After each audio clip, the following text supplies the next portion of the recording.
नमस्कार। मेरी आज की कहानी का नाम है तेजाब। रजनीश बेटी को समझाते कि बेटी कब तक ऐसे ही अकेली कमरे में पड़ी रहोगी, आखिर कब तक। लेकिन बेटी नलिनी ने तो जैसे अपने आप को कमरे में ही बंद कर लिया था। वही कमरा उसकी जिंदगी बन गया था। ना उसे अपनी सुध बुद्धि और ना ही पिता की कोई फिक्र। रजनीश भी अब तक रो रो कर चुप होकर बैठ गए थे। अंदर ही अंदर कुढ़ते रहते थे, परंतु कुछ कर नहीं सकते थे। एक दिन फिर उन्होंने अपने आप को दृढ़ करते हुए नलिनी से कहा, नीलू बस, अब और नहीं। मैं और सहन नहीं कर सकता। तुझे इस हालत में नहीं देख सकता। तुझे अब मेरे लिए ही सही इस हालत से उबरना होगा। मैं तेरी माँ अंजना को क्या जवाब दूंगा? वह मुझे कभी माफ़ नहीं करेगी। वह मुझे चिल्ला चिल्ला कर कह रही है कि तुम मेरी अमानत दोनों बेटियों को संभाल नहीं पाए। एक तो दुनिया से ही चली गई है, दरिंदों ने छीन ली है, और तू जीते जी मृत्यु तुल्य बनी हुई है, और मैं भी मर रहा हूँ। रजनीश नलिनी को प्यार से नीलू कहकर बुलाते थे। 1 साल पहले उनकी पत्नी कैंसर की भेंट चढ़ गई थी। बीमारी ऐसी लगी कि अंजना को अपने साथ ही ले गई। रजनीश और 2 बेटियां नलिनी और कामिनी को अंजना जिंदगी में अकेले जूझने के लिए छोड़ गई थी। 1 महीना पहले तक उनकी जिंदगी की गाड़ी कुछ कुछ पटरी पर आ गई थी। रजनीश एक छोटी सी दुकान करते थे और जो थोड़ा बहुत पैसा था वह पत्नी की बीमारी में लग गया था, परंतु अंजना बच ना सकी। अंजना की मृत्यु के बाद वह बुरी तरह से टूट गए थे। बेटियों ने उन्हें किसी प्रकार संभाला, उन्हें सांत्वना दी कि पापा अब दुकान पर जाया करो। धीरे धीरे सामान्य हुए, दुकान पर जाने लगे, घर चलने लगा। बेटियां भी पढ़ने में अच्छी थी। दोनों ने कानून की डिग्री हासिल कर ली थी। बड़ी बेटी के लिए अच्छा रिश्ता मिल गया था तो उसकी शादी तय कर दी। रजनीश और दोनों बेटियां शादी के तैयारियों में जुट गए। कुछ दिन पहले सब कुछ ठीक ठाक था, घर में खुशी का माहौल था। एक दिन दोनों बहनें बाजार से कुछ शादी से संबंधित सामान खरीदने जा रही थी कि एक लड़के ने दोनों बहनों पर तेजाब फेंक दिया और वह भाग गया। नलिनी ने लड़के को पहचान लिया था। वह उसका कॉलेज के समय का सहपाठी था। लोगों ने उसे पकड़ने के लिए खूब शोर मचाया, पर वह भागने में सफल हो गया था। कामिनी की हालत ज़्यादा नाजुक थी। लोगों ने दोनों बहनों को अस्पताल पहुंचा दिया और रजनीश को वहां बुला लिया। दोनों बहनें बेहोश हो चुकी थी। डॉक्टरों की टीम ने उपचार शुरू कर दिया, परंतु कामिनी ने अगले ही दिन दम तोड़ दिया। वह घावों को सह ना सकी। उसके अंदर तक एसिड अटैक कर चुका था। नलिनी का चेहरा भी काफ़ी झुलस गया था, परंतु डॉक्टरों ने उसे बचा लिया। भगवान की कृपा से 10 दिन बाद उसे अस्पताल से छुट्टी मिल गई। घर आकर भी उसका इलाज चलता रहा और वह धीरे धीरे ठीक हो गई और चलने फिरने लग गई। उसका चेहरा बुरी तरह झुलस चुका था। एक बार उसने अपना चेहरा आईने में देखा, फिर दोबारा उसकी देखने की हिम्मत ना हुई। एक तो वह अपनी बहन को खो चुकी थी, जिसका उसे बहुत दुख था, और दूसरा उसकी अपनी शक्ल सूरत भी बिगड़ चुकी थी। रजनीश जी भी टूट चुके थे। अब जिंदगी से जूझने के लिए दोनों बाप बेटी ही रह गए थे। उसकी शादी भी अब टूट चुकी थी। ऐसी लड़की से शादी अब करेगा भी कौन? लड़के वालों को तो बहू एकदम सुंदर और सुशील चाहिए, खुद में चाहे अनेकों कमियां ही क्यों ना हो। इसके विपरीत वह तो तरह तरह की बातें कर रहे थे कि लड़की का कोई आशिक होगा, कोई चक्कर होगा। तभी तो लड़के से यह बर्दाश्त नहीं हुआ कि नलिनी कहीं और शादी करे। उसने इसका सदा के लिए चेहरा ही बिगाड़ दिया। बेटी की खातिर रजनीश ने कुछ दिनों में अपने आप को संभाल लिया, परंतु नलिनी दिन प्रतिदिन अवसाद में ही डूबती चली गई। वह अब ना तो बाहर निकलती और ना ही किसी से मिलती।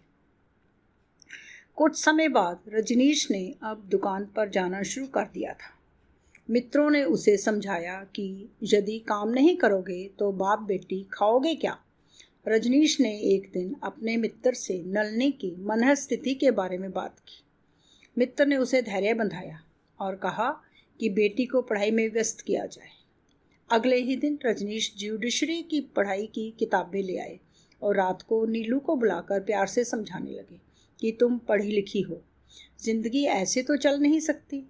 तनाव से बाहर आओ और टेस्ट दो और मुझे जज बनकर दिखाओ। हाँ, मेरी जज बेटी होगी नीलू। पिता ने उसे बहुत समझाया। बेटा, हमने जो खोया है वह तो हम दोबारा हासिल नहीं कर सकते, पर हाँ, जिंदगी में और बहुत कुछ पा सकते हैं जो तुमसे अभी दूर है। तुम बहादुर बेटी हो, तुम्हें हर मुसीबत से लड़ना होगा। यह जीवन का अंत नहीं है, नई जिंदगी की शुरुआत है। नीलू रोने लग गई। वह फवक फवक कर रो रही थी। पिता ने उसे कहा, बेटा, अपनी सारी वेदना को रोकर बाहर निकाल दो, जी भर कर रो लो। तुम्हारी जिंदगी के सारे दुख आंसू के जरिए बह जाएं और तुम नई ऊर्जा से संपन्न हो जाओ। जब खूब रोने के बाद नीलू अपने आप चुप हो गई तो रजनीश ने कहा, शाबाश बेटी, अब सारा गम चला गया। अब तुम्हारे में नव चेतना, नई स्फूर्ति का संचार हो गया है। तुम ऐसी बहादुर बच्ची हो जो जीवन के हर तूफान से टकरा सकती हो। नीलू कहने लगी, परंतु पिताजी, मेरा चेहरा, मेरी शक्ल का क्या होगा? लोग मुझसे नफरत करेंगे। पिता ने कहा, बेटी, शक्ल सूरत तो इंसान के बाहरी आवरण है। इंसान का मन सुंदर होना चाहिए। क्या गन्ने के टेढ़े मेढ़े होने से उसमें मिठास कम हो जाती है? क्या गुलाब की टेढ़ी मेढ़ी पंखुड़ियाँ कम खुशबू देती हैं? क्या उल्टा बीज बोने से बीज विकसित नहीं होता? हमारे इतिहास में ऐसे कितने ही उदाहरण हैं जिन्होंने कुरूप होकर भी विश्व में प्रसिद्धि प्राप्त की है।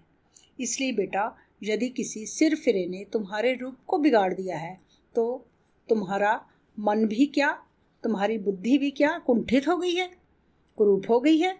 नहीं, बिल्कुल नहीं। तू अपनी इसी कमी को अपनी ढाल बना ले और मेरे लिए पढ़ाई में जुट जा। मैं तुझे जज देखना चाहता हूँ। आज कई दिन बाद नीलू पापा से लिपट गई और कहने लगी, ठीक है पापा, आज से आप अपनी नीलू का नया रूप देखेंगे। नीलू दिन रात पढ़ाई में जुट गई। अब वह पापा का भी पूरा ध्यान रखती, स्वयं खाना बनाती और बाप बेटी दोनों इकट्ठे मिलकर खाते। कभी बाहर जाती तो जितना हो सकता चेहरे को ढक लेती। अगर कोई कुछ कहता तो कोई उत्तर ना देती और चुपचाप घर आ जाती। अब उसने लोगों की बातों की तरफ ध्यान देना छोड़ दिया था। परिणाम स्वरूप अपनी मेहनत के बल पर उसने प्रथम प्रयास में ही सफलता प्राप्त कर ली। इसका सारा श्रेय उसने अपने पिता को दिया। उसे अदालत में पहले वकील की नौकरी मिली और फिर 4 साल बाद उसे जज की तरक्की मिल गई। उच्च न्यायालय में वह सबसे छोटी उम्र की जज थी। पिता ने उसे अपने चेहरे की प्लास्टिक सर्जरी करवाने की भी सलाह दी, लेकिन वह ना मानी। उसका तर्क था कि मेरे जिस रूप ने मुझे जज बनाया है मैं उसे नहीं बदलूंगी। अब मुझे अपने इसी रूप से लगाव हो गया है। अदालत में उसके पास प्रतिदिन कोई ना कोई केस आता ही रहता था।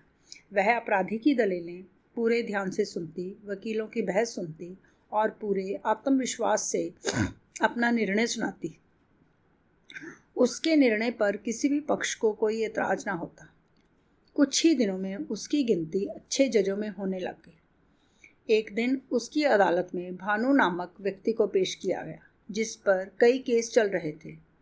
उस पर संगीन इल्ज़ाम थे। उसने बच्चे का अपहरण कर बड़ी राशि फिरौती के रूप में मांगी थी। वह नशे की तस्करी के अपराध में भी संलिप्त था। उस पर कई चोरी के केस भी थे।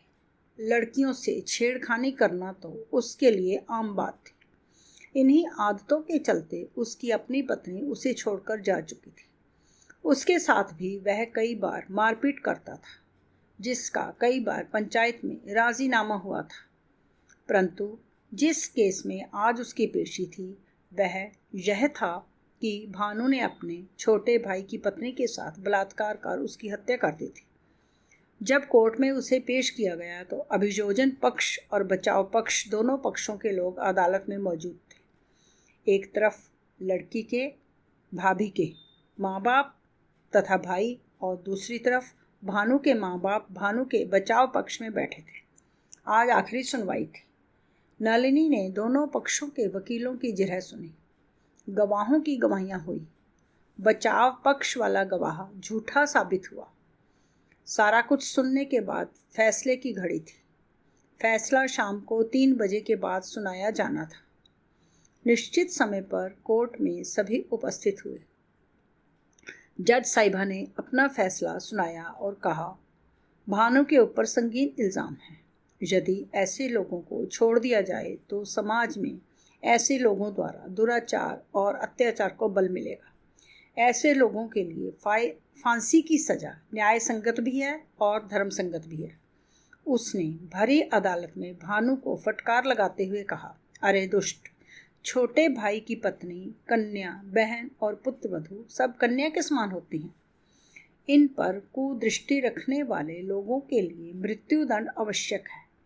तुलसीदास जी द्वारा रामचरितमानस में लिखित चौपाई के आधार पर ही मैं तुम्हारे लिए फांसी की सजा निर्धारित करती हूँ। अनुज वधू भगिनी सुतनारी, 67 कन्या साम्य चारी। इसके बाद एक और विचित्र घटना घटी, जब भानु घुटनों के बल बैठकर कहने लगा, मैडम, मैं क्षमा का पात्र नहीं हूँ। मैं आपसे क्षमा मांग भी नहीं सकता और ना ही क्षमा मांगने का अधिकारी ही हूँ, परंतु मुझे आपको कुछ कहना है।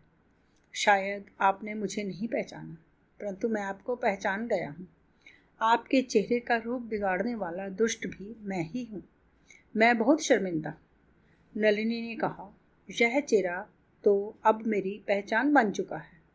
मैंने भी तुम्हें पहचान लिया था। भानु कहने लगा कि हो सके तो मुझे माफ़ कर देना, ताकि मैं चैन की मौत मर सकूं। और हाँ, जितनी जल्दी हो सके उतनी जल्दी मुझे फांसी दिलवा दो, क्योंकि मैं अब जीने का अधिकारी नहीं और जीना भी नहीं चाहता। भानु के माँ बाप भी नलिनी के आगे हाथ जोड़ने लगे कि हम गलत थे जो इसका बचाव कर रहे थे। यह सचमुच मृत्युदंड का पात्र है, जो इसे मिलनी ही चाहिए। ऐसी औलाद से तो बे औलाद होना अधिक अच्छा है, जो बच्चों का अपहरण करता है, औरतों की इज्जत लूटता है, चोर है, लड़कियों के ऊपर तेज़ाब फेंककर उनकी ज़िंदगी बर्बाद कर देता है। ऐसे बेटे को अपना बेटा कहने में हमें लाज महसूस हो रही है।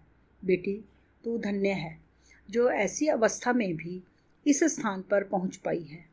ऐसे बेटे को जन्म देकर आज मेरा सिर शर्म से झुक गया है। आज नलिनी को अपनी काबिलियत पर फख्र हो रहा था। इतने में कोर्ट के एक जज तरुण सामने आए, जो रजनीश जी से नलिनी का हाथ मांगने लगे। रजनीश ने कहा कि जिंदगी का यह फैसला लेने का हक नलिनी का है कि वह कैसा जीवन साथी चाहती है। नलिनी ने एक ही शर्त रखी कि मेरी जैसी शक्ल है मुझे उसी रूप में स्वीकार करना होगा। यह निर्णय आपके ऊपर है। फैसला लेना इतना आसान नहीं था, परंतु तरुण और नलिनी दोनों ने शादी के बंधन में बंधने का फैसला कर लिया। दोस्तों, यदि मेरी ये कहानी आपको पसंद आई हो तो कृपया लाइक कीजिए, सब्सक्राइब कीजिए और अधिक से अधिक शेयर कीजिए, ताकि मेरी आने वाले सभी कहानियों की नोटिफिकेशन सबसे पहले आपके पास आ सके। धन्यवाद।